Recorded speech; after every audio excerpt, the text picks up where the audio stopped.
বিসমিল্লাহির রহমানির রহিম। আসসালামু আলাইকুম ওয়া রাহমাতুল্লাহি ওয়া বারাকাতুহু। সুপ্রিয় দর্শক মণ্ডলী, আশা করি মহান আল্লাহ পাক রব্বুল আলামিনের অশেষ মেহেরবানিতে আপনারা সকলে অনেক ভালো এবং সুস্থ আছেন।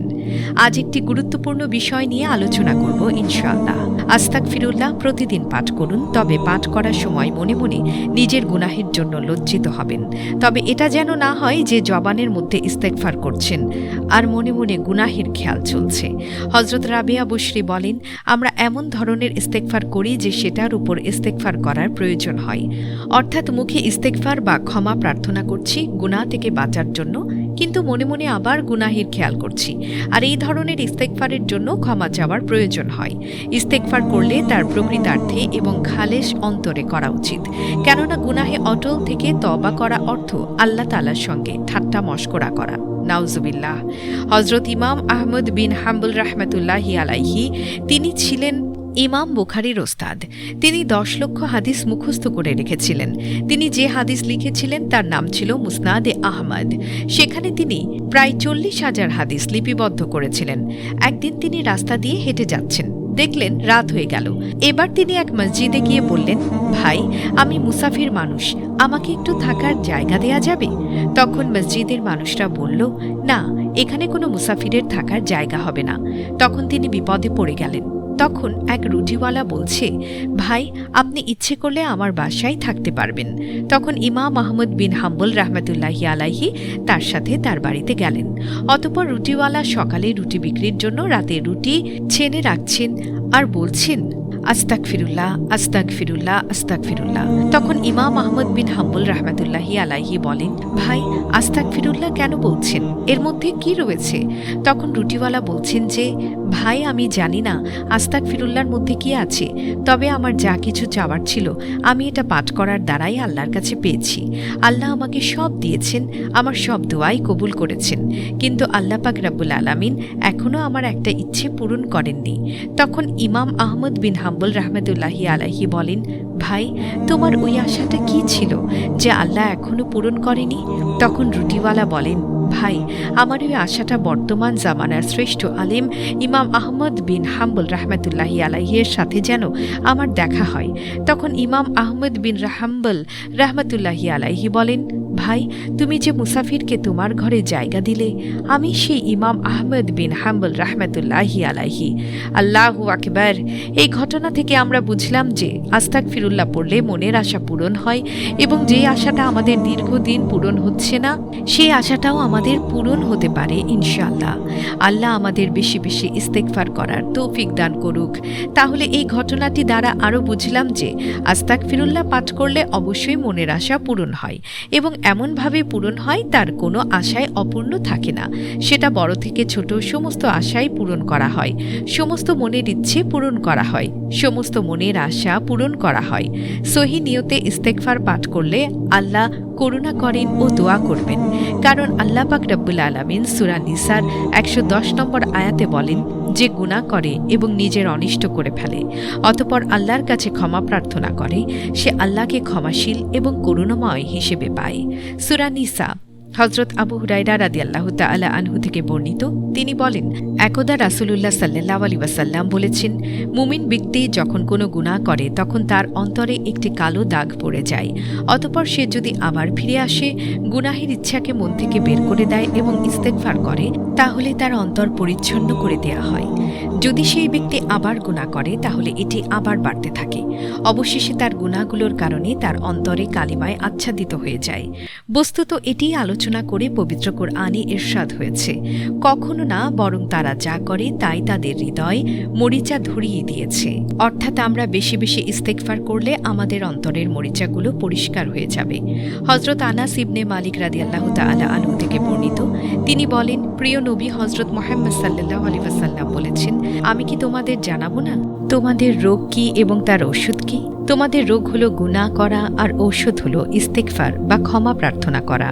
তাই প্রিয় বন্ধুরা, আমরা বুঝলাম যে আস্তাগফিরুল্লাহ দ্বারা আল্লাহর ক্ষমা করুণা পাওয়া যায়, এর দ্বারা আযাব থেকে বাঁচা যায়, এর দ্বারা অন্তর পরিষ্কার হয়, মনের আশা পূরণ হয়, মনের ইচ্ছেগুলো পূরণ হয়। আল্লাহ আমাদের সব সময় আস্তাগফিরুল্লাহ পড়ার তৌফিক দান করুক। কারণ মুসনাদে আহমদে বর্ণিত হয়েছে, এবং প্রিয় নবী সাল্লাল্লাহু আলাইহি ওয়াসাল্লাম নিষ্পাপ হওয়ার সত্ত্বেও প্রতিদিন ৭০ থেকে ১০০ বার তওবা ও ইস্তেগফার করতেন। সুতরাং আমরা প্রতিদিন যে কোনো সময় ৭০ থেকে ১০০ বার আস্তাগফিরুল্লাহ পাঠ করব।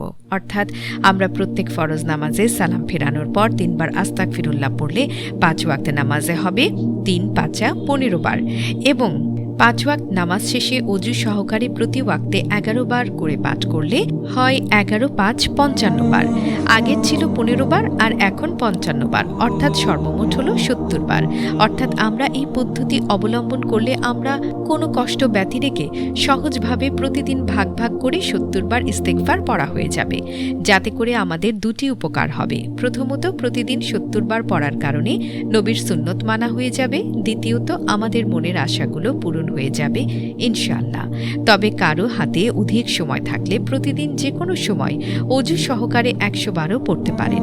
আর যাদের হাতে সময় কম তারা ভেঙে ভেঙে ৫ ওয়াক্ত নামাজ ভাগ করে নিয়ে ৭০ বার ইস্তেগফার পাঠ করতে পারেন।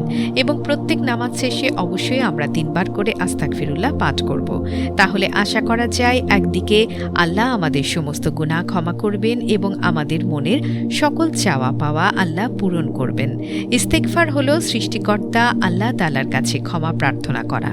এটা একটি উত্তম আমল। হযরত রাসূলুল্লাহ সাল্লাল্লাহু আলাইহি ওয়াসাল্লাম বলেন, আল্লাহর কসম, আমি দিনের মধ্যে ৭০ বারেরও অধিক ইস্তেগফার করি, আল্লাহ তাআলার কাছে ক্ষমা চাই এবং তওবা করি। সহিহ বুখারী ৫/২৩২৪। ইস্তেগফার যে কোনো শব্দ দ্বারা করা যায়, এমনকি ইয়া আল্লাহ আমাকে ক্ষমা করে দিন বলে দোয়া করলেও। তবে হযরত রাসূলুল্লাহ সাল্লাল্লাহু আলাইহি ওয়াসাল্লাম যেসব বাক্যে ইস্তেগফার করেছেন সেসব বাক্যে ক্ষমা চাওয়া নিঃসন্দেহে অতি উত্তম।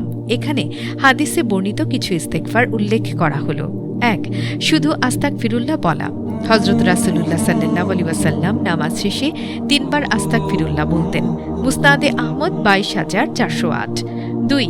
হাদিসে হযরত রাসূলুল্লাহ সাল্লাল্লাহু আলাইহি ওয়াসাল্লাম ইরশাদ করেছেন, যে ব্যক্তি আস্তাগফিরুল্লাহিল আযীম আল্লাযী লা ইলাহা ইল্লা হুয়াল হাইয়ুল কাইয়্যুম ওয়া আতুবু ইলাইহি দোয়াটি পাঠ করবে, সে জিহাদের ময়দান হতে পলায়ন করলেও তাকে ক্ষমা করা হবে। সুনানে আবু দাউদ ১৫১৭। ৩. রাব্বিগফিরলি ওয়া আতুব আলাইয়া ইন্নাকা আনতাত তাইয়্যাবুর রহিম। এই দোয়াটি হযরত রাসূলুল্লাহ সাল্লাল্লাহু আলাইহি ওয়াসাল্লাম মসজিদে অবস্থানকালে একই বৈঠকে ১০০ বার পাঠ করেছেন এবং আমরা তা গণনা করেছি। সুনানে আবু দাউদ ১৫১৬। ৪. হযরত আবু হুরায়রা রাদিয়াল্লাহু তাআলা আনহু বলেন, আমি হযরত সাল্লাল্লাহু আলাইহি ওয়াসাল্লামের চাইতে কাউকে অধিক পরিমাণে এই ইস্তেগফার বলতে শুনিনি। আস্তাগফিরুল্লাহ ওয়া আতুবু ইলাইহি। নাসাই ১০,২১৫। ৫. সুবহানাল্লাহি ওয়া বিহামদিহি আস্তাগফিরুল্লাহ ওয়া আতুবু ইলাইহি। হযরত রাসূলুল্লাহ সাল্লাল্লাহু আলাইহি ওয়াসাল্লাম দোয়াটি খুব বেশি বেশি পড়তেন। এমনকি হযরত রাসূল করিম সাল্লাল্লাহু আলাইহি ওয়াসাল্লামের ইন্তেকালের আগেও এই দোয়াটি অনেকবার করেছেন। সহিহ মুসলিম ৪৮৪।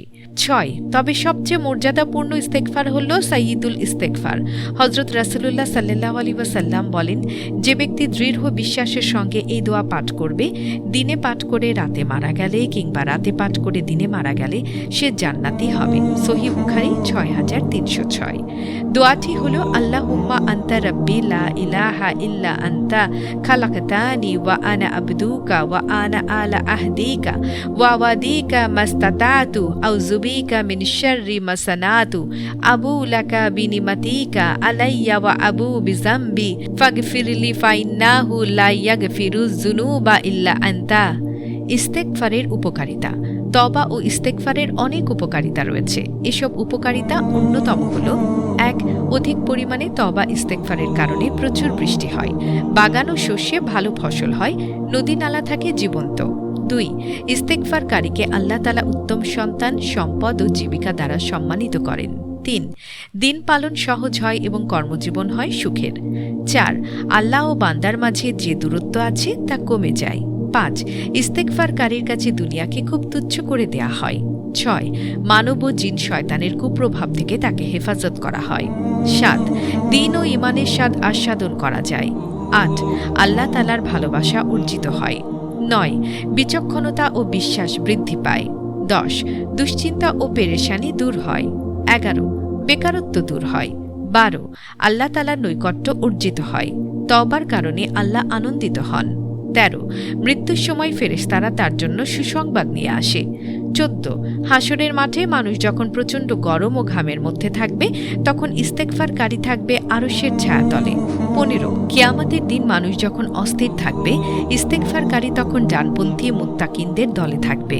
16 মন্দ কাজসমূহ থেকে বেঁচে থাকা যায়। 17 আরশ বহনকারী ফেরেশতারাও তার জন্য দোয়া করেন।